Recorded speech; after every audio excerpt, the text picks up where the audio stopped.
Terima kasih pemirsa, Anda masih bersama kami. Selain karena keunikan kubahnya yang berbentuk limas, masjid ini juga memiliki banyak ruangan dengan fungsi yang berbeda sesuai dengan kegiatan dakwah Islam di bangunan utamanya. Berikut liputannya untuk Anda. Assalamualaikum warahmatullahi wabarakatuh. Sobat Inspira dimanapun Anda berada, selamat datang kembali di program Sabah Masjid spesial bulan Ramadan. Saya, Elva Aulia, akan menemani Anda untuk melihat keindahan infrastruktur dan kebudayaan yang dimiliki oleh masjid yang ada di kota Bandung, yaitu Masjid Pusdai. Kali ini, saya akan mengajak Anda untuk mengelilingi Masjid Pusdai ini, masjid yang memiliki sejarah dan nilai-nilai yang tinggi.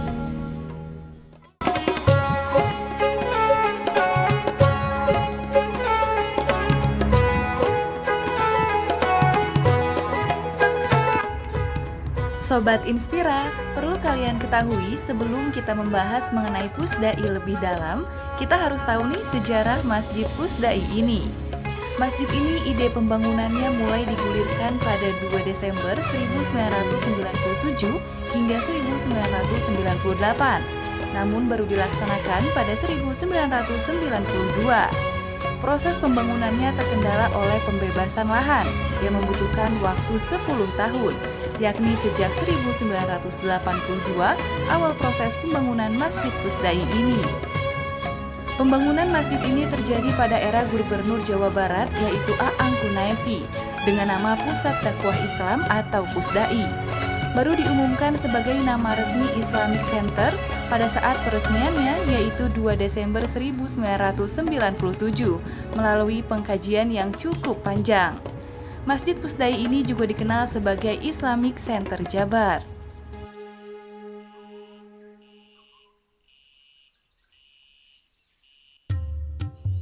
Ciri khas dari masjid ini yaitu arsitektur Jawa Barat yang terlihat dari bentuk atap, yang tidak menggunakan kubah bulat melainkan limasan bertumpuk.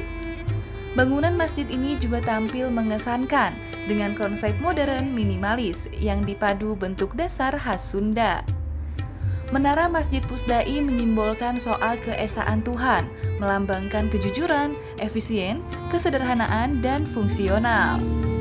Selain itu, ada salah satu keistimewaan dari Masjid Pusdai ini, yakni adanya mushaf Sundawi, kitab suci Al-Quran yang ornamen dan iluminasinya berasal dari motif Islami Jawa Barat, seperti menolo masjid, motif batik, mihrab, dan artefak lainnya. Motif ini juga diperkaya dengan ragam flora khas Jawa Barat, seperti gandaria dan patra komala.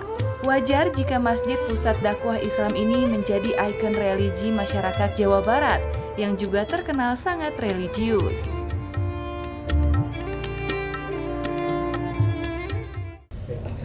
Bismillahirrahmanirrahim. Pusdai Jawa Barat per tanggal 2 Desember 2023 kemarin berusia 26 tahun. Jadi kalau dimundurkan berdirinya resminya tahun 97. Nah, prosesnya agak mundur ke belakang lagi, ternyata tidak 97 saja. Ini kalau secara idenya sudah di tahun 60-an. Jadi kalau tidak salah sekitar 37 tahun yang lalu ini sudah diinisiasi sebuah lembaga yang bernama Islamic Center namanya dulu. Jadi kemudian di tahun 79 oleh Bapak Aang Kunaevi ketika itu menjabat sebagai gubernur tingkat 1 Provinsi Jawa Barat, menganggarkan dalam APBD Provinsi Jawa Barat sekitar lebih dari 45 miliar untuk pembangunan Islamic Center ini. Nah, ada satu tokoh yang penting di sini selain Pak Gubernur, itu adalah Ketua MUI Provinsi Jawa Barat, namanya Kiai Dr. Abdul Fattah.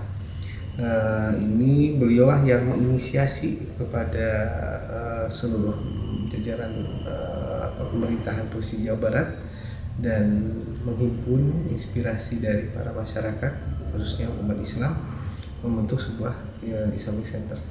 Dan ini kalau dilihat dari secara nasional ini pertama Islamic Center pertama di Indonesia.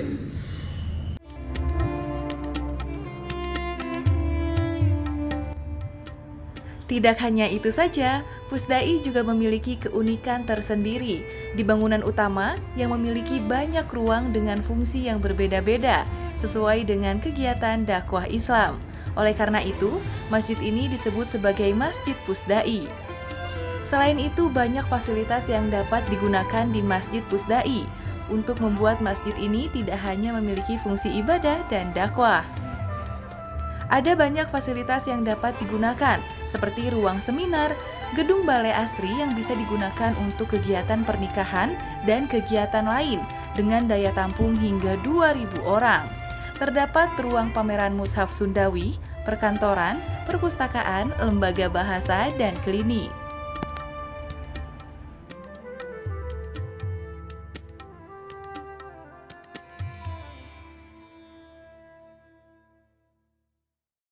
Dengan segala keindahan spiritual, arsitektur yang megah, juga berbagai program keagamaan yang beragam, Masjid Pusdai tidak hanya dijadikan sebagai tempat ibadah, tapi juga sebagai pusat kehidupan bagi masyarakat Kota Bandung.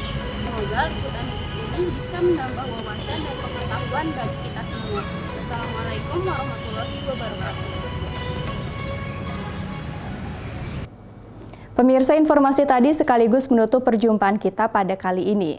Terima kasih Sobat Inspira yang telah menyaksikan program News Minute. Saksikan terus ragam informasi menarik lainnya setiap hari Senin sampai Jumat hanya di Inspira TV. Saya Furi Elvira pamit undur diri. Wassalamualaikum warahmatullahi wabarakatuh. Sampai jumpa.